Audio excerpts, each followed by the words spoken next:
everyone, welcome back to another video of this channel IT Madam. Hope you all are doing great. So guys, जैसे जैसे exam नजदीक आते जा रहे हैं, बोर्ड के स्टूडेंट की तो हार्ट बीट बढ़ रही है, साथ साथ उनके टीचर्स की भी हार्ट बीट बढ़ रही है। और हो भी क्यों ना भाई, जितने भी लोग एग्जाम से जुड़े रहते हैं सभी ने मेहनत की होती है, चाहे वो स्कूल हो चाहे वो पेरेंट्स और स्टूडेंट तो हैं ही।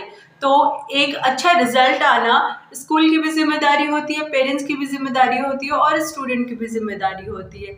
तो खैर, बच्चों ने कैसी पढ़ाई की है, कैसी प्रिपरेशन की है, इससे तो उनका रिजल्ट जरूर निर्धारित होता है। लेकिन एग्जाम कितना फेयर तरीके से कंडक्ट होता है, इसमें सबसे इम्पोर्टेंट भूमिका होती है इन्विजिलेटर की।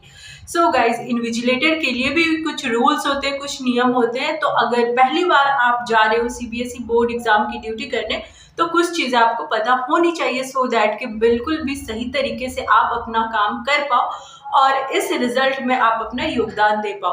तो गाइस, सबसे पहले बात करेंगे कि क्या क्या वो चीजें हैं जो कि एक न्यू इन्विजिलेटर को ध्यान में रखना चाहिए, क्योंकि जो लोग बार बार ड्यूटी करते हैं उनको तो मोर और लेस आइडिया है कि उनको क्या काम करना है, लेकिन जो न्यू होते हैं उनके लिए थोड़ा सा ये टेंशन वाला बात हो जाता है, क्योंकि उनको भी लगता है कि पता नहीं कहाँ पे चीजें सही होंगी, कहाँ गलत होगी। एंड गाइस, बहुत बार ऐसा होता है कि इन्विजिलेटर से भी मिस्टेक हो जाता है, इन्विजिलेटर भी कुछ चीजें हैं जो गलत कर देते हैं, कभी वो साइन छोड़ देते हैं, कभी वो गलत नंबर्स लिख देते हैं। सो गाइज, ये बहुत इंपॉर्टेंट है कि आप एग्जाम के पहले पूरी प्रिपरेशन करके जाओ, सो दैट कि किसी से कोई मिस्टेक ना हो। और आपको वहाँ पे स्टूडेंट को भी हेल्प करना होता है, तो आपको पता होना चाहिए कि आप कितना हेल्प करोगे। लाइक वहाँ पे बच्चों को अगर कोई प्रॉब्लम होती है तो आप उनको हेल्प करोगे, लेकिन क्वेश्चन का आंसर नहीं बता देना। तो इस तरीके की बहुत सारी चीजें हैं जो कि आपको पहले से तैयारी करने पे ही मदद मिलेगी। सो गाइज, अगर मैं बात कर इस बार सीबीएसई एग्जाम में ड्यूटी आप कैसे करोगे, तो उसके लिए ये वीडियो आपको बहुत हेल्प करने वाली है। तो सबसे पहले आपको तो मेल के थ्रू पता चल जाएगा कि आपको कहाँ पे ड्यूटी करनी है, स्कूल का डिस्टेंस क्या है। तो सबसे पहले याद रखना, सेंटर पे आप 1 घंटा पहले पहुंचो एग्जामिनेशन के, सो दैट कि आप वहाँ के इन्वायरमेंट से बिल्कुल भी फेमिलियर हो जाओ। एंड गाइज, ब्रीफिंग बहुत इंपॉर्टेंट चीज है, क्योंकि ब्रीफिंग में आपको पूरा प्रोसेस समझाया जाएगा कि आप किस तरीके से एग्जाम को कंडक्ट करोगे, किस कलर का पेन यूज करना है, आपके साथ जो सहायक टीचर होंगे वो कौन होंगे, 12 स्टूडेंट पे एक और 12 पे एक, यानी एक रूम में 24 स्टूडेंट होते हैं, तो 24 स्टूडेंट के लिए 2 टीचर्स एक रूम में रहते हैं। तो ये सारी चीजें आपको, सारी बातें जो है वो बताई जाती है पहले ही ब्रीफिंग के दौरान। तो आप ब्रीफिंग मत मिस करना, वहां पे आपको सारी चीजें बहुत अच्छी तरीके से समझाई जाएगी। आपको भी फोन अलाउड नहीं होता है, सो अगर आप फोन लेके जाओगे भी सेंटर पे, तो आपको कंट्रोल रूम में ही या फिर कोई ना कोई स्पेस बताया जाएगा आपको उस स्कूल में, वहां जमा कर देना होता है। तो आप अपना भी जो भी चीजें ले जा रहे हो उसको सही तरीके से रख देना। आप अपने साथ जब भी जाओगे तो आप अपना एक फोटो आईडी, चाहे वो पैन हो चाहे वो आधार हो, जरूर लेके जाना। और आपका जो ड्यूटी ऑर्डर है, जो मेल आया, उसका प्रिंट जरूर लेके जाना।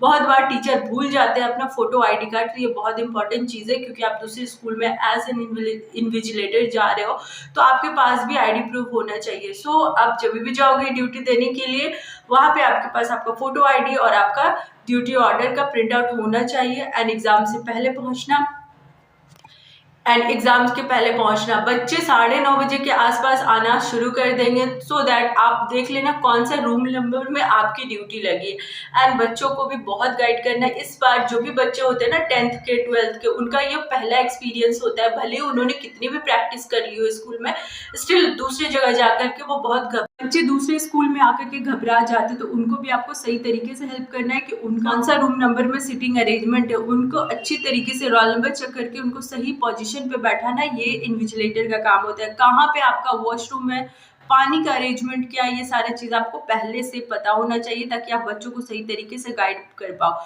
बहुत बार इन्विजिलेटर को कोई आइडिया नहीं रहता है वहाँ के रूम के बारे में, वहाँ के माहौल के बारे में, बच्चे पूछते हैं तो वो नहीं बता पाते, फिर उनको और आगे बात करनी पड़ती है, और इससे क्या होता है, बच्चे का टाइम वेस्ट होता है। तो ये सारी तैयारी आपको पहले करके जानी है। याद रखना कि बच्चों को क्वेश्चन में हेल्प नहीं करना है, लेकिन अगर उनको कोई भी डाउट हो, वहां पे आपको सही गाइड करना है। बहुत बार क्या होता है ना, बच्चे बबल्स फिल करने में भी कंफ्यूजन करते हैं। बहुत सारे स्कूल्स उनको प्रैक्टिस नहीं करवाते, तो उनको पता ही नहीं रहता कि बबल फिल करने का तरीका क्या है। तो आपके पास जो समय बचे ना, उसमें आपको हेल्प कर देना है कि लाइक 2 है तो 2 वाले बबल को प्रॉपरली फिल करना है। ये सारे इंस्ट्रक्शन इन्विजिलेटर को देने होते हैं सो दैट कि बच्चों को सही तरीके से आप गाइड कर पाओ। क्वेश्चन को आपको बिल्कुल नहीं बताना है, लेकिन अगर कहीं ज़रूरत हो क्वेश्चन को एक्सप्लेन करने में तो वो आप कर सकते हो। ऑल्दो ये करना मना रहता है, स्टिल बहुत बार बच्चों को ऐसी चीज़ें होती है क्योंकि वो 10th के बच्चे जो पहली बार बोर्ड में या फिर पहली बार ऐसे कोई बाहर जाके एग्ज़ाम दे रहे होते तो उनको काफ़ी घबराहट हो रही होती है। आप जब भी अटेंडेंस फिल करोगे वहाँ स्पेशल ध्यान रखना, अटेंडेंस में आपको सिग्नेचर करना होता है, वहाँ पे भूल जाते हैं बहुत बार इन्विजिलेटर। तो बच्चों का भी आपको प्रॉपर रोल नंबर नोट करवा करके सही जगह पे सिग्नेचर करवाना है, आपको भी सही तरीके से सिग्नेचर करना है। सिग्नेचर आपको कितनी बार कहाँ करना है, ये चीज़ को पहले से आप ध्यान में रखना। बच्चों का जो भी संख्या है, जो भी उनका एनरोलमेंट है, वो सारी चीज़ों को आपको नोट करना होता है। जो बच्चे एब्सेंट है उसको भी नोट करना पड़ता है। देन आपका अटेंडेंस में ही सिग्नेचर करना पड़ता है कि आप टाइमिंग का स्पेशल ध्यान रखना कि कितने बजे आपको क्वेश्चन बांटना है। लाइक आपको 10 बजे जाकर के आपको कंट्रोल रूम से क्वेश्चन पेपर रिसीव कर लेना है। 10:10 में आपको क्वेश्चन को फाड़ना है और वहाँ पे 2 रैंडम स्टूडेंट से सिग्नेचर करवाना है सील फाटे के साथ ही। देन आपको 10:15 में क्वेश्चन को डिस्ट्रीब्यूट कर देना है। आपको इस बार आपको क्वेश्चन का डिस्ट्रीब्यूशन डोर साइड से करना है, तो इस चीज़ का आप स्पेशल ध्यान रखना। पिछले बार जो है विंडो साइड से था, इस बार डोर साइड से है।